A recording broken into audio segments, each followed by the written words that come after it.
I'm not a creep. I was trying to warm up my buns. Get toasty buns in the heater. That sweater's stinky. Is it? Yeah. Like laundry, old laundry.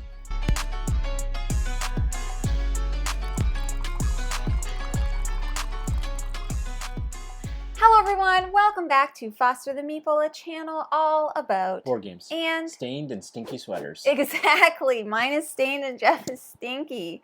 You need new sweaters. I do need new We're sweaters. a mess, but it's fine because it's almost a new year. It's not quite a new year, but it'll almost be a new year. New year, new sweater. New year, new sweater for Jeff, hopefully.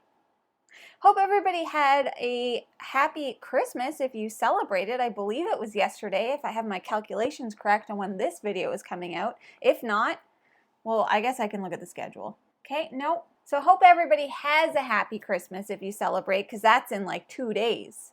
Are you prepared? This is coming out on the 23rd, exactly. Are you prepared for Christmas? I haven't bought a single thing, not even one thing. You? I will have stuff for you. We'll see. On Thursday. We'll see what you get. Maybe a new sweater that doesn't smell. I'm not getting anything. Jeff's going to get a gift card. And he's going to love it. Okay. We are here today to do another board game snapshot.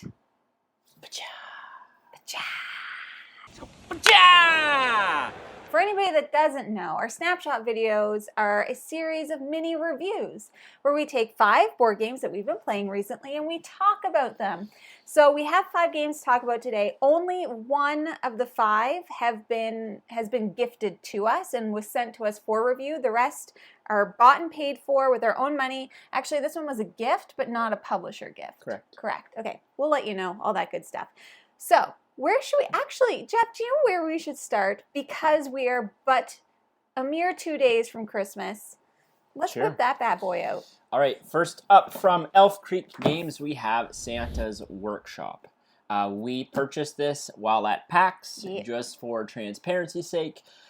Santa's Workshop is a worker placement game where you are basically building toys and trying to deliver them to the kids, the children. The children of the world. This is a very procedural. I was going to say that. Methodical. Worker placement game where the theme really resonates with the mechanisms. So ultimately, for example, you might start by putting your worker at a blueprint spot. So you have to get blueprints to build toys. You need blueprints to build basketballs and sleds and baseball bats and all of these things.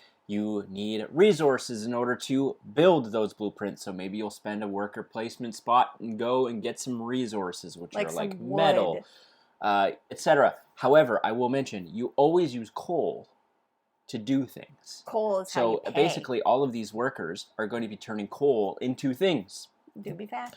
And then you might need some reindeer to deliver those toys. A whole team. So you might go up and get a reindeer person. Get a reindeer to join your reindeer team. Not a person. And the more different reindeer you have on your team, the more points you're going to score. It's a bit of a set collection piece. Yep. This game feels very much like a Kanban adjacent game where, again, theme matches mechanism. Everything you do just makes sense. It's like, yes, of course, I need to learn how to make this toy before I make it, hence the blueprints. Yes, of course, if I want to make a baseball bat, I need wood because that's what they're made out of. Yep. Yes, of course, in order to deliver them, I need reindeer to help me deliver them. And obviously, I'm paying for everything with coal because coal is what makes the world go round. It is a set amount of rounds, which is great. Yes. You have, 9 rounds. 9 rounds, which are broken up into 3 or 4 different... 3 segments. 3 segments, and at the end of each of those segments, you're going to score bonuses for how many toys you've produced and delivered. They're actually going to go into Santa's sleigh. Yeah. It's oozing and dripping with theme. Yeah. It's beautiful production. Beautiful. Which Elf Creek, I think, is somewhat notorious for. Yeah, definitely. Yeah. And this is the 2nd edition. So there was a previous edition of Santa's Workshop by Rio Grande Games, and Elf Creek picked it up to kind of redo it. I didn't know that. What it has done, from my understanding, because I've played this also with somebody who's played the 1st edition, and it's streamlined the rules, it's cleaned some things up, but still kind of kept the magic of the game. So if you have the first one, you don't know what the difference is, that's what I know, is that it streamlined some rules. I freaking love this game. I played it when I was on my work trip, and I was immediately like, okay, we are definitely playing this for our holiday game day, which we had friends over, and we played all winter and holiday themed games. Actually, all of the games that we're talking about today, we played on that day. Yeah. And I didn't know for sure how much you would like it, but you loved it. I very much enjoyed it. Yeah, again, like, I drew a lot of parallels to Kanban, which is one of my favorite games. I really, really do enjoy when mechanisms and theme mix like that to such a degree that you don't even notice the mechanisms. Do you know what I mean? Yeah, like, yeah. You only notice the theme. Yep. You only notice the theme because you're building toys and delivering those toys to kids. And yeah, I mean, it shocked me. So highly recommend if you're looking for a holiday themed game. I mean, like I've said it a million times, there's just not enough holiday winter themed games. For us Canadians, winter lasts a long time. I gotta play games in the season. I just want to mention, I've played this at 4. 4, and I've played at 2 and 4. How was it at 2? At 2, it's really good because you get an additional worker. Right. So you have like a helper. So there's like a snowman, a fairy, or an extra elf that you get to put out. Do spaces get blocked? Some of the spaces do get blocked. So there's like a third dummy character that doesn't take a turn but does block spaces. So there's less things that you can do. But yeah, I would say this game, easy to learn, super fun to play, and it has enough like crunch and meat to make it like super interesting. Yeah. Very much enjoyed it. So the next game that we want to talk about is a Kickstarter that was just delivered that I backed. And when I say I backed it, I mean I backed the heck out of this game. She even got the 5 and 6 player expansion, which... Why? I don't know why. I got a 5 and 6 player expansion. I got the neoprene playmats, all the upgraded pieces, and honestly, I'm not mad at myself for doing any of it because we played this and we freaking loved it. I do appreciate a good neoprene mat. Yeah, the neoprene mats, amazing. The upgraded pieces, why not, is what I say. They were nice. They enhanced the experience. So the Fox Experiment is the newest release from Pandasaurus Games. It's designed by Elizabeth Hargrave, who you may know of Wingspan fame. So I kind of went into this game already with high expectations. Sure. The theme is you're breeding foxes. So it's kind of set in like the 1950s when this is actually a thing that was happening. They were breeding foxes to domesticate them. So you're looking for different traits. Like you want to have like little dots on their face, and they want to have a big fluffy tail, or they want to have a little whimper or bark or whatever. So in this game, you are basically on your turn or in a round, everybody is going to select a male fox, a female fox, and then a place on like a supply track, essentially. So once you do that, then you're going to breed your foxes, and you're going to roll die. So each fox that you are going to pick up, the male and the female, will have a certain amount of die on the bottom of the card, dice on the bottom of the card, and then you're going to roll those to make different shapes to form the traits, and you are creating a pup. Once you have that pup is now in the pool for mating. And so you are just trying to like build it up more and more and more and more, so you get more dice when you roll pups so that you can achieve different goals. Because in the beginning of the game, everybody is going to have like a little goal card in front of them that's like, you're trying to breed pups that have really bushy tails and really freckly faces, or whatever it might be. So you do that over a set amount of rounds, which I now am realizing about myself. I love games. You like, I like having a set amount of rounds. I agree. And so there's a set, I think it's 5 rounds, I think. I can't remember specifically. But anyways, at the end of the 5 rounds, whoever has the most points win. And you're scoring points based on how friendly your pups are that you're breeding.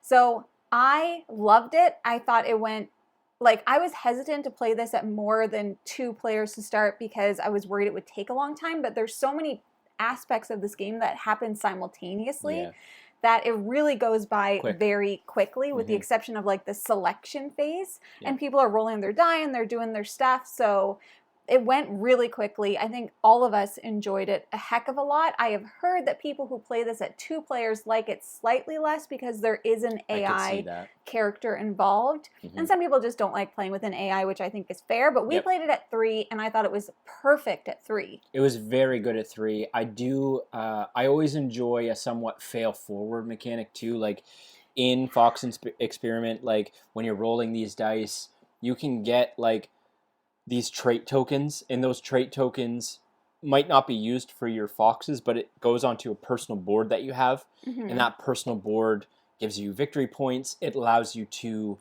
upgrade. So maybe you'll have, normally you can only breed one fox, but maybe you put an upgrade to allow you to do 2, and it ramps your ability to score points near end game. And I've always appreciated when there is that fail forward mechanic, because it is dice rolling, so there is some luck involved. But there's ways to mitigate that. There's mitigation and this, hey, like, okay, well, you know, I didn't roll something, and you get these little tokens that you can basically boost your rolls with. There's a ton of things that reduce the luck, I guess, is what I'm trying to say. And for sure. I really appreciate it. I like, again, common theme of both of these games. Liked it way more than I anticipated. Same. I didn't know what to expect. I hadn't watched anything really about it besides like a how to play video. So loved it. It does play solo. I would like to try it solo. I think it'd be great. You get to name your pups and everything. You get to name them. Yeah. And there's like a rule where like if you breed 2 pups from the same family that like you get a penalty. So it's like thematic like that, because obviously you wouldn't want to do that. But anyways, I freaking loved it and would highly recommend if you're interested. Okay, let's do one that was actually sent to us for review, and that is Deep Dive, which was sent to us from our friends over at AEG and Flatout Games. So Deep Dive is really like at its core, it's a push your luck kind of game. So essentially what you do is you build out like the ocean floor with all of these little tiles, and there's different levels, so there are different depths, I guess you would call. So it's like 1, 2, 3, 4, 5, and they're all face down. Everybody gets 3 penguin tokens, and what you're doing on your turn is you are going on a deep dive. So you're going on a flipped down or a face down tile. You're going to flip it up. If it's food, you can choose to resurface and take that food, because that's how you're going to score points. Or you can be like, nah, I'm going to go down another depth to a new tile and flip it, and so on and so forth. Some of the tiles that are face down are bad. They are predators, sharks, killer whales, seals, predators looking to eat you. And if you get one of those, then you have to stop and your turn is over, and that penguin is trapped. If 3 of your penguins get trapped, you get to then like bring them back basically and take a resource along the way. Also a fail forward mechanic. Exactly. So what you're trying to do though is you're trying to get sets of food in 3 different colors. So there's green, pink, and yellow. So for every set of 3 that you get, you are going to score however many points are written on them. If you only score like 2 of the 3, then you score the points divided by 2, and same with 1. So really, you're just trying to collect as many food tokens as possible, and the deeper you go down in the water, the higher value those food tokens are. And the more predators that exist. And the more predators that exist. So really, really, like I said, push your luck, because you don't know what's underneath the water basically. But that is the game in a nutshell. It's very simple. It very much so gives the same vibes to Deep Sea Adventure from Oink Games if you played that. But this is cute penguins. It's again like I liked it. I liked it more. I was terrible at it. Jeff was really bad. I think I flipped over every predator. Yeah, he did. It was crazy. But that is not abnormal for me for push your luck games. But if you like that mechanism, this is a really fun, quick way to play this type of game. I do also think kids would very much enjoy it. It's a very, very simple rule set. You could be up and playing this in under 5 minutes. Definitely. It was an enjoyable time. And it only takes like 15 minutes to play. It does say ages 10 plus, I assume, because there's little pieces. So, you know, if your kid likes to eat tiny things, maybe don't let them play this game. If your 9-year-old likes to eat tiny bits, better wait till they're 10, because usually they grow out of it at that point. But I personally really like this. I, though, love push your luck games. Like, I really do, because I tend to have better luck than Jeff. It's a valid reason to like push your luck. Exactly. And I think it's just super cute and easy, and it's just like yeah, it's something nice to set up. The only thing that I find with it is that the setup is a little bit fiddly because you're literally having to find all of these tiles, and depending on player count, you have to remove some, and you have to put them in the right spot, and you got to flip them all over and make sure that you're not looking so you don't know where anything is. But if you don't mind that, then you should give it a try because I think it's really cute. Next up, we have Fast Sloths They're from so Friedman fast. Freeze. Pick me up and deliver me. If this is your first time watching our channel, welcome. Quick caveat here. We love Friedman Freeze games. Oh, heck yeah, we do. And we want to play all of them. And I'm not sure I've played one yet that I haven't enjoyed. Fast Sloths is the most recent Friedman Freeze game we've played. Yeah. In Fast Sloths, you are all playing as lazy sloths. And what do lazy sloths not want to do? Move. Same. They want to get places, but they don't want to move on their own. Same. So what do? You hitchhike on the backs of other animals. So in Fast Sloths, you are trying to collect your leaves for your player board. And these leaves are all over this sprawling map. And on this map, there are a varying degree of animal, depending on what variant you play. You can kind of mix and match all of these animals. There's a human who only runs along the paths. Yeah. There's elephants that are only going to move a couple spaces, but then they're going to throw you with their trunk.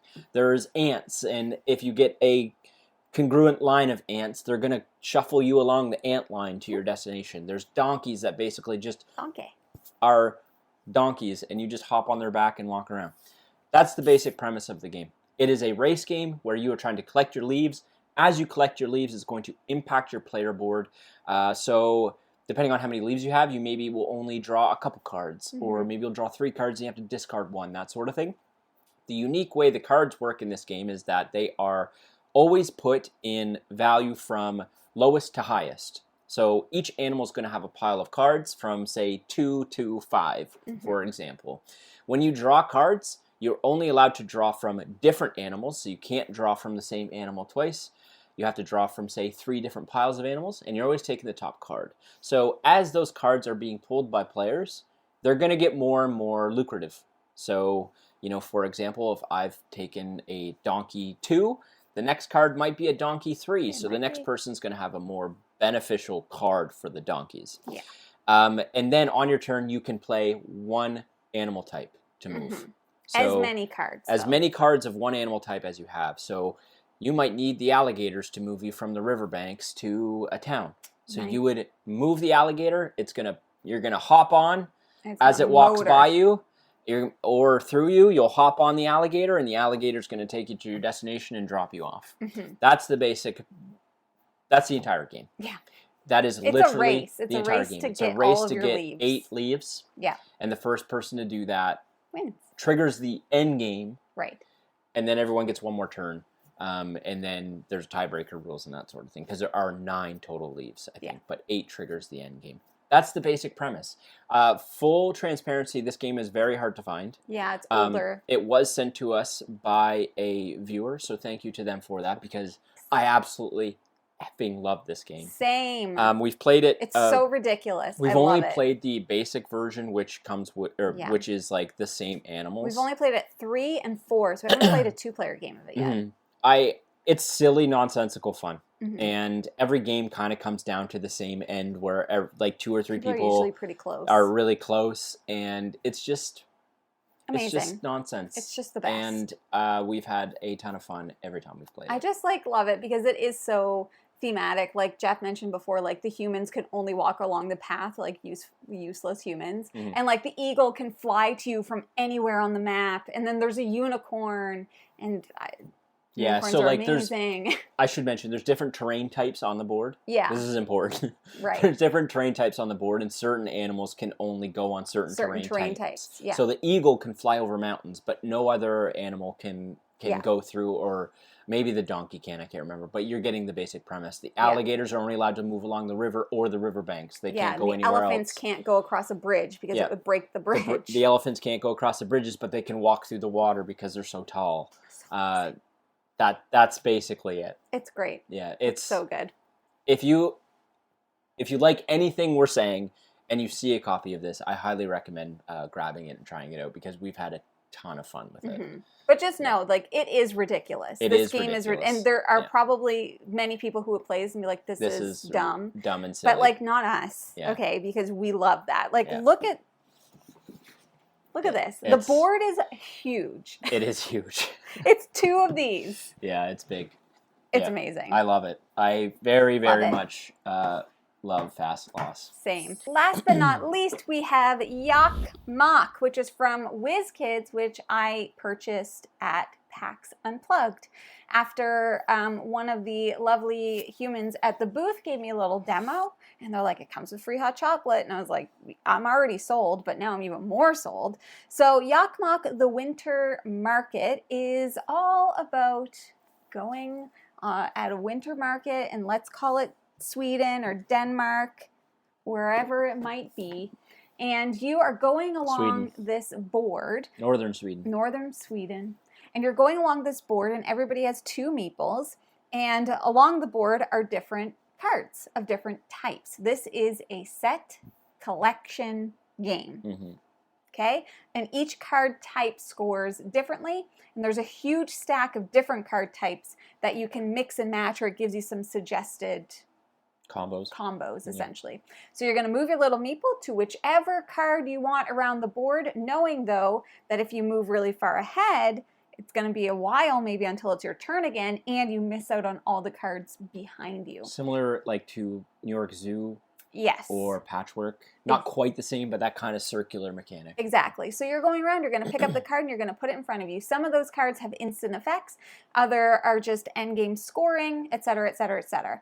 There's 2 stacks of item cards. One is the daytime stack, and then one is the nighttime stack. If you get through the daytime I almost said snack. If you get through the daytime stack, then sometimes there's a half game scoring that will happen depending on what cards you use, but there's a little token. Then you go through the nighttime stack, and once all of those cards are out on the board, you will continue playing until all the cards have been picked up.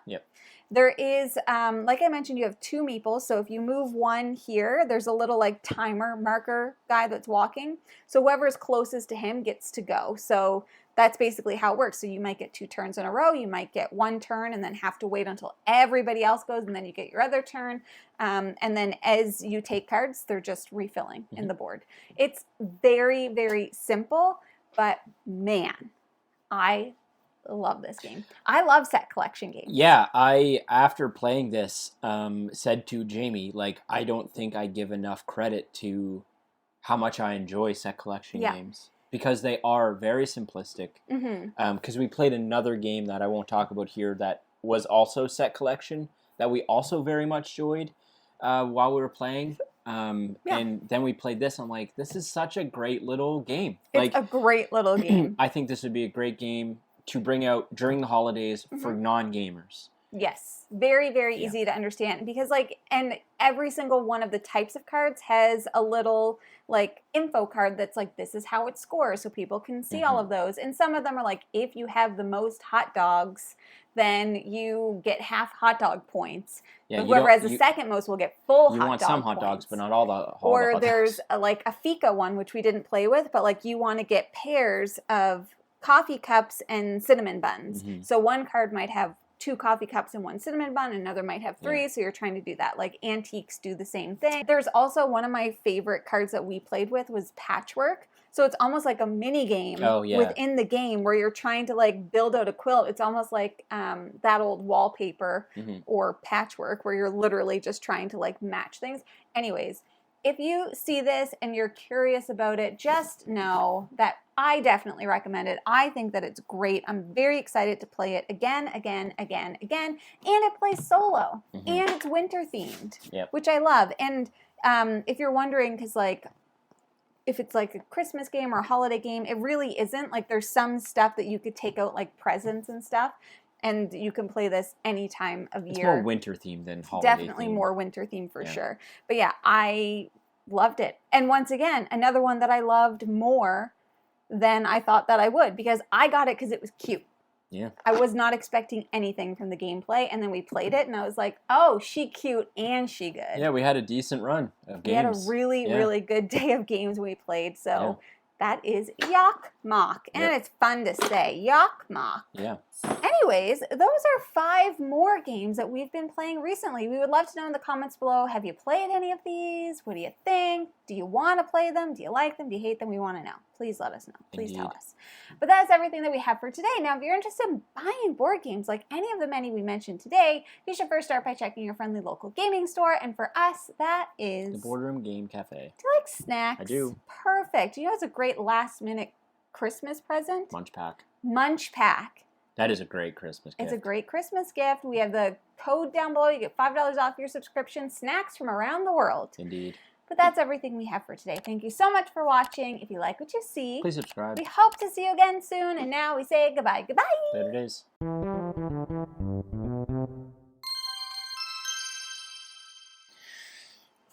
How does your sweaters always end up like that? I have like no hoodies left at this point.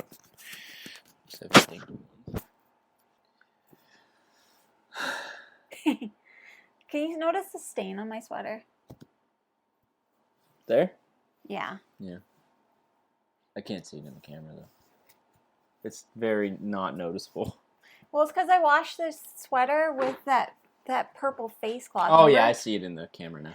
Just ignore the stain. I really like this sweater and I want to wear it. Anyways, Jeff, let's do this, shall we? 5, 10, 15, 20, 25, 30, 35, 40.